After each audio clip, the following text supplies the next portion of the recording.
Muito boa noite, está começando mais uma segunda-feira de TV O Esporte. E antes do programa começar, eu quero desejar boa noite aos nossos comentaristas de hoje, Letícia e Juliana. Boa noite, meninas. Boa noite, Milka, que todo mundo tá aqui em casa. Quanto tempo que a gente não sentava aqui junto, hein, Ju? Ju? Faz essa parceria aqui. Pois é, boa noite, Milka, boa noite, Lê, boa noite você em casa. Tava com saudades mesmo. Saudades. E no programa de hoje vamos falar sobre o que rolou na 15ª rodada da Série A do Brasileirão. Vamos falar também sobre esportes. A gente recebe aqui no estúdio o capitão da equipe de LOL da UFRN, veja também. O ABC jogou contra o Sampaio Corrêa, líder da Série C. O jogo ficou só no empate e o ABC acabou sendo rebaixado uma rodada antes do fim da competição. Se acomode aí porque o TV O Esporte está no ar.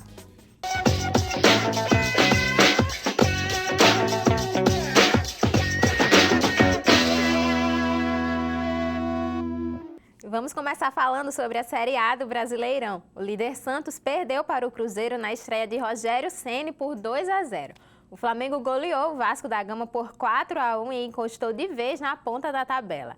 Já o CSA venceu o Fluminense no Maracanã por 1-0 e deixou o time carioca na zona de rebaixamento. Vamos começar falando do Fluminense que está em clima de despedida, né? Vamos saindo. Exato, Milka. O técnico o Fernando Diniz deixou hoje de manhã o clube, né? Já vinha aí algumas pessoas, né? Principalmente a torcida, já vinha pedindo aí a cabeça dele, né? E a diretoria hoje realmente... Ele não sustentava mais, vamos dizer, a verdade, né? Exato. O Fluminense já não vinha apresentando os resultados, né? Porque um bom jogo, na verdade, até que apresentava.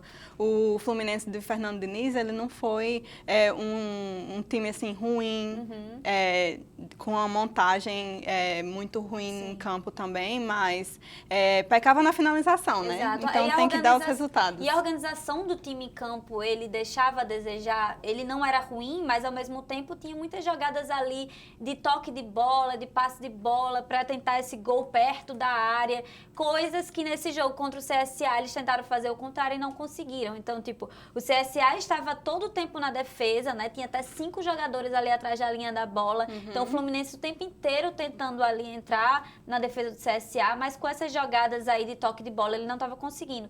E com isso tentou aquela finalização de longe, que já não era uma coisa que o Fluminense fazia normalmente, e nesse jogo tentou. E é óbvio que quando você não treina muito essas questões, na hora do jogo você não vai conseguir fazer, né? E por falar em defesa, o Fluminense tem a segunda pior defesa da competição, né? Então situações como essas não se sustentam. Acho até que demorou para entrar na zona de rebaixamento, né? Que ele agora está na zona de rebaixamento. Já vinha aí ensaiando descer, mas nesse jogo foi muito nítido o quanto o Fluminense estava ruim aí na competição. A gente não sabe se a chegada, ainda não foi dito quem será o novo treinador, a gente não sabe se a chegada desse novo treinador vai conseguir salvar o Fluminense, né? Eu acho que no final do dia, né, você perder em casa de 1-0 pro CSA, realmente, assim, pra torcida foi inaceitável. Isso.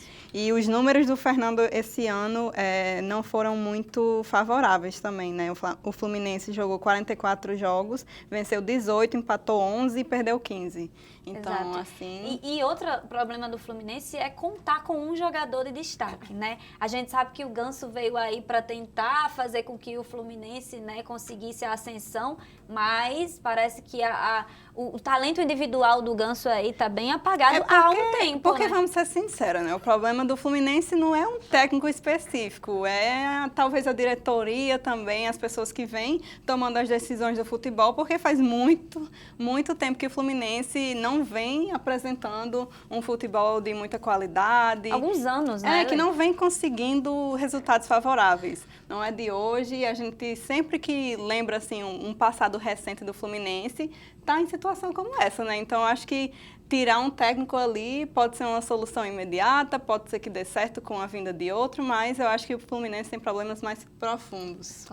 Mas vamos continuar falando de Série A, porque o Santos está liderando a tabela, mas quem brilhou no último jogo foi o Cruzeiro, né? Exatamente. Essa vinda aí do Rogério Ceni parece que reacendeu aí estrelas do Cruzeiro que estavam um pouco apagadas, né? Sim. O Fred e o Thiago Neves, que foram os autores do gol, parece que reacendeu ali. Pois é, o Cruzeiro jogou da maneira que o Rogério falou que quer que o time Almeida ele jogue, né, de uma maneira bem ofensiva e eficaz. E a gente viu um time completamente diferente do que a gente vinha acompanhando nas últimas rodadas. Desde o início pressionando, indo ao ataque e não só indo sem estratégia, né, de uma forma inteligente. E a gente tem que, né, reconhecer que a decisão de substituir o Fred pelo Egídio, né, tirou o Egídio e colocou o Fred aos 22 minutos do primeiro tempo, foi uma cartada sensacional, porque logo depois saiu o primeiro gol com o Fred, né, que fazia um tempo que não marcava. Exatamente. E no segundo tempo foi mais do mesmo, o Cruzeiro veio muito intenso, conseguiu o segundo gol e o Santos realmente não soube mensurar ali o rival que ele estava enfrentando. Exato, e São Paulo sempre dá uma choradinha, né? Reclamou muito daquela expulsão, mas a gente viu que realmente aconteceu aquela falta, né? E o Cruzeiro aí volta a vencer após 11 jogos, né? 11 jogos aí E o tentando. Santos vai se complicando, Sim, né? exato. É o líder, mas a gente tá vendo 2 aí... pontos, né? Só lá atrás, então... Ou na frente, desculpa, então tem que ter cuidado. Sim, sim. Goleada do Flamengo? Pois é, esse 4-1 aí em Brasília, num clássico carioca, em que a gente viu brilhar os grandes nomes dessa época atual do Flamengo, principalmente o Bruno Henrique, que foi recentemente convocado para a seleção brasileira, e quem criticou teve uma resposta em campo do que ele é possível fazer, porque esteve envolvido em todos os gols do Flamengo, e claro, a gente fala do nome do Gabigol também, que marcou 2, teve a Arrascaeta, mas também quem brilhou foi o Diego Alves, que no segundo tempo defendeu 2 pênaltis aí. Exatamente, o Vasco aí perdendo, né, para o Flamengo, seu arquirrival, e aquela questão ali do voo, gente. Eu acho que... O Vasco reclamou um pouquinho que teve que pegar um voo junto com a equipe do Flamengo, teve treta até na volta para casa. Pois é, acho que a equipe do Vasco não planejou muito bem aí essa volta para casa, o clima deve ter ficado um pouco pesado para eles. Exatamente. Vamos relembrar rapidinho a tabela da Série A, que até agora está assim. O Santos liderando com 32 pontos, Flamengo em segundo com 30, Palmeiras em terceiro com 30 e Atlético Mineiro em quarto com 27 pontos. E o ABC protagonizou um jogo frenético no Frasqueirão neste último sábado, na penúltima rodada do Campeonato Brasileiro. O lanterna do Grupo A recebeu em casa o então líder Sampaio Corrêa, num confronto que resultou em um péssimo resultado para o time alvinegro. O TV Esporte esteve lá e você acompanha tudo na matéria de Shirley Mello. Casa cheia, partida decisiva. Mais de 9 mil torcedores encheram o Frasqueirão na esperança de testemunharem uma virada do time potiguar na tabela da Série C. Com 22 gols sofridos e 17 marcados, a situação do ABC no campeonato estava complicadíssima. A equipe comandada por Roberto Fernandes precisava da vitória para sair da lanterna e chegar até a última rodada com chances de se livrar do rebaixamento sem depender de ninguém. O alvinegro iniciou a 17ª rodada do Campeonato Brasileiro com fome de gol. E já nos primeiros 6 minutos, o Alisson tocou para Lohan, que se complicou na hora da finalização e perdeu a chance de marcar, deixando os torcedores ainda mais tensos com a partida. Falando nele, o camisa 9 criou tantas oportunidades quanto as perdeu. E aos 39 minutos, o ABC quase marcou. Em um contra-ataque, Lohan recebeu o lançamento, ganhou da marcação, invadiu a área, tirou um defensor da jogada, mas finalizou para fora. Estava chegando ao fim de um primeiro tempo que parecia equilibrado. As duas equipes apertaram as marcações de lado a lado, tornando a penetração de dentro da área uma tarefa dificílima. O time maranhense também não parecia ter pressa. O clima ficou cada vez mais eletrizante quando, aos 44 minutos do primeiro tempo, Andrei derrubou o Alisson na área. Pênalti que favoreceu a equipe alvinegra. A torcida estava empolvorosa e o Alisson se preparava para cobrar a penalidade máxima. O árbitro Jean-Pierre apitou, o camisa 11 chutou e o goleiro Andrei defendeu com maestria. A torcida alvinegra permaneceu estática, sem acreditar no que acabara de acontecer. Fim do primeiro tempo e o placar permaneceu zerado no Frasqueirão. O segundo tempo começou com muita emoção. O ABC chegou junto aos 14 minutos com a cobrança de falta de Alisson, que foi na trave. E 1 minuto depois, o Sampaio Corrêa abriu o placar com Roney, que invadiu a área pela esquerda, passou por o Anderson e bateu no canto. Sem chances para o goleiro Edson. Aos 22 minutos, o ABC respondeu, encaixando um contra-ataque, onde o Alisson avançou pela direita e serviu Jefinho, que dominou e tirou do goleiro, reacendendo então a esperança da torcida. Mas a animação não durou muito tempo não, viu? E os momentos finais do embate foram mornos. Nem parecia que o time potiguar precisava da vitória, dando bobeira em diversos lances e perdendo mais um gol aos 44 minutos. E o ABC enfrentou o Sampaio Corrêa aqui no Frasqueirão. O jogo, que valia pela 17ª rodada do Campeonato Brasileiro, terminou no 1-1. Empate este que teve gosto tão amargo quanto uma derrota para o Alvinegro. Um dos fundamentos que mais a gente trabalhou desde a minha chegada aqui foi finalização. Até porque é minha característica. Eu sempre fui um treinador com vocação ofensiva. E nos treinamentos o rendimento ele não é satisfatório. Infelizmente, né? A gente torce muito, né, para que a coisa aconteça no jogo. Essa história de estar escolhendo o goleiro adversário como melhor jogador em campo, isso é balela, falta competência. Para. Pois é, primeira vez do ABC na Série D. Exato, Milka. Muito ruim, né, para o Sim. nosso futebol. Nós já temos o América, o Potiguar de Mossoró, né, que ganhou a vaga pelo campeonato estadual esse ano. Então, temos 3 times já na Não tá Série fácil D. pro futebol potiguar, Não tá, em não 2020. mesmo. E nós temos o Globo, que está ali, lutando, tentando ali na última rodada, né, que vai depender também do 13. Então, o Globo não depende só dele, tem também essa dificuldade. Então, pode ser que nós tenhamos 4 times na Série D do Campeonato Brasileiro, né, no próximo ano. O que é muito triste, né, para o nosso futebol. Exatamente, é como o Roberto Fernandes mesmo falou, faltou competência. E a gente fica até se repetindo aqui no programa, porque com a ABC eu acho que foi toda semana a mesma coisa, né? Pecando na finalização, e se eles não começarem a melhorar nesse quesito, assim, a perspectiva só piora, né? Tem que ver aí uma estratégia de remontar esse time para a Série D.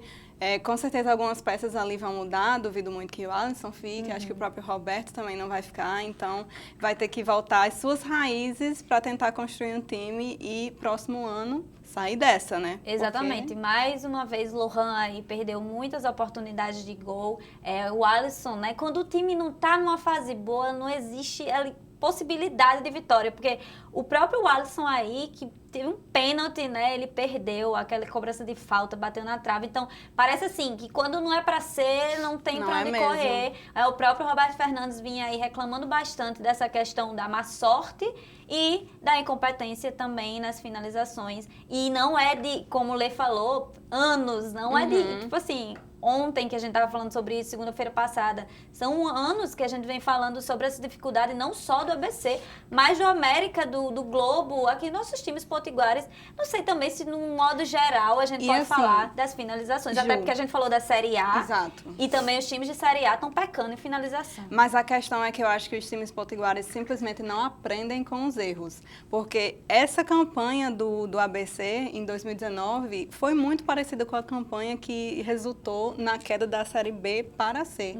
Inclusive até a questão de troca de técnicos, né? Que o ABC nessa temporada trocou 3 vezes. A gente pode fazer, né, um retrospecto aí da era Ranielli. Ranielli continuou no ABC, venceu o Campeonato Potiguar 2018, ficou em terceiro na Copa do Nordeste, permaneceu na Série C e aí começou em 2019 com o ABC, né, aí planejamento, a gente lembra muito bem da entrevista de Ranielli falando que a prioridade era o Campeonato Potiguar, e o que é que aconteceu? Que não venceram o Campeonato Potiguar. E aí, Copa do Nordeste também não foram bem, aí lá vai troca de técnico, traz um novo técnico, né, o Sérgio Soares chegou com um diálogo muito bonito, né, falando que iam conseguir sair daquela situação, foi lá, ficou apenas 4 rodadas e pediu demissão, porque viu que dali ele não iria conseguir um bom trabalho.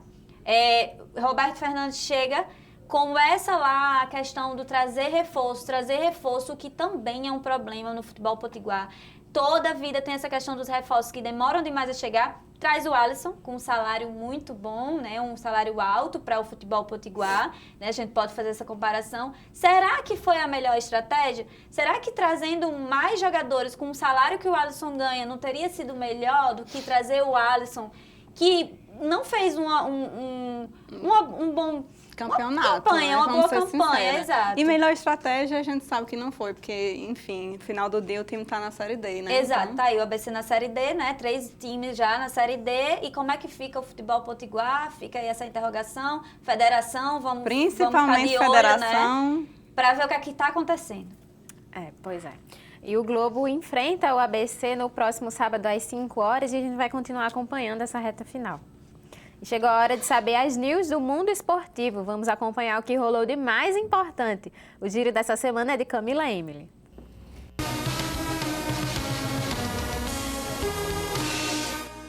Muito boa noite. Começamos mais um giro para mostrar o que aconteceu de melhor no mundo do esporte. Brasil venceu a Argentina em amistoso no vôlei feminino, por 3-0 neste domingo. Elas deram um show que marcou a volta da oposta Sheila, da central Fabiana e da líbero Camila Bright ao time verde e amarelo. Falando de vôlei de praia, o Brasil encerrou no domingo sua participação na etapa de Moscou do Circuito Mundial de Vôlei de Praia 2019, com 2 medalhas de prata. Alisson e Álvaro Filho acabaram superados na decisão por Samay Loves e Sam Mendes por 2-0, enquanto Thalita e Tayana foram derrotadas pelas suíças Hedrich e Verdrepp por 2-1. As duplas agora retornam ao país para a disputa do Super Praia. E no tênis, o russo Daniil Medvedev conquistou o Master 1000 de Cincinnati, após superar Novak Djokovic na semifinal. Venceu também David Goffin, atual 15º no ranking, na final por 2-0 e levou o título para casa. Sua boa fase não nega. Medvedev perdeu só 2 dos seus últimos 16 jogos. Ao todo são 44 vitórias no ano. O russo subiu 3 posições e passou a ocupar o 5º lugar na ATP. E para finalizar o nosso giro dessa semana, a lista de Tite foi divulgada. Traz algumas novidades, como Bruno Henrique, Everton e Neymar, que estava lesionado e deve voltar para o time. A seleção foi convocada para amistosos contra a Colômbia e Peru, que acontecem em setembro. Por hoje é só. Até o próximo giro. Tchau, tchau.